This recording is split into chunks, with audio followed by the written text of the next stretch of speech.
Apa yang dimaksud dengan riba? Riba itu secara etimologi, bahasa tambahan.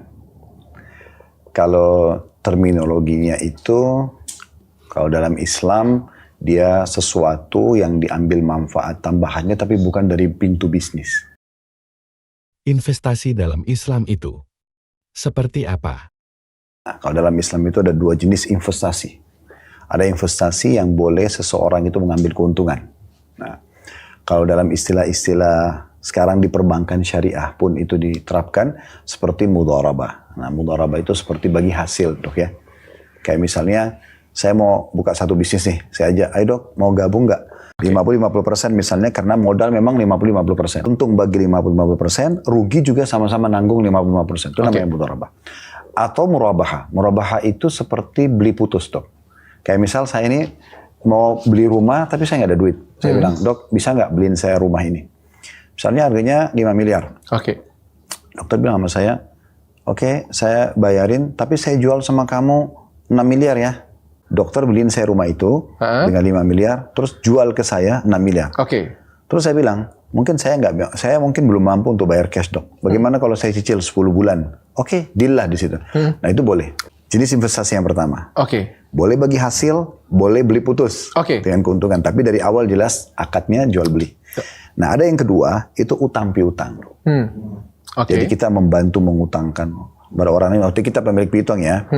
Nah, di sini dalam Islam kita nggak boleh ambil keuntungan. Tapi dia juga investasi. Saya pinjamin ke dokter uang 10 juta. Saya nggak boleh bilang, dok kembaliin 11 juta ya. Di situ memang ada produk. Di sini nggak ada produk. Di sini murni sebenarnya saya sedang membantu.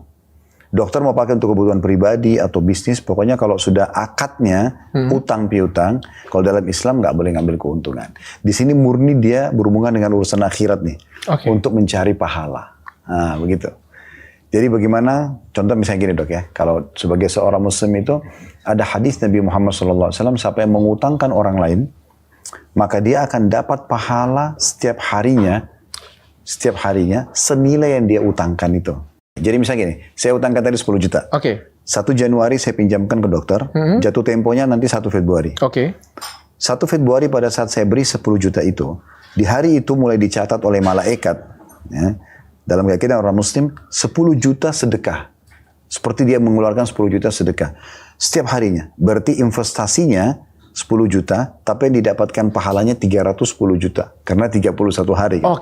Seperti itu. Kalau lewat dari akad kesepakatan balik uang itu, misalnya sudah 1 Februari, ternyata saya tanya, dok gimana utangnya? Oh, saya belum bisa bayar. Oke, saya kasih tenggang waktu ya, sampai 1 Maret. Nah, di bulan Februari itu jadi double. Jadi seperti saya sudah sedang bersedekah setiap hari 20 juta. KPR akadnya kan tadi murabaha. Yang beli putus. Instansi atau individu, kalau dia membelikan dulu rumah, atau dia memberikan dulu sebuah produk, kemudian dia bilang, ini saya beli dengan harga tadi, rumah 5 miliar, tapi saya jual sama kamu 6 miliar ya.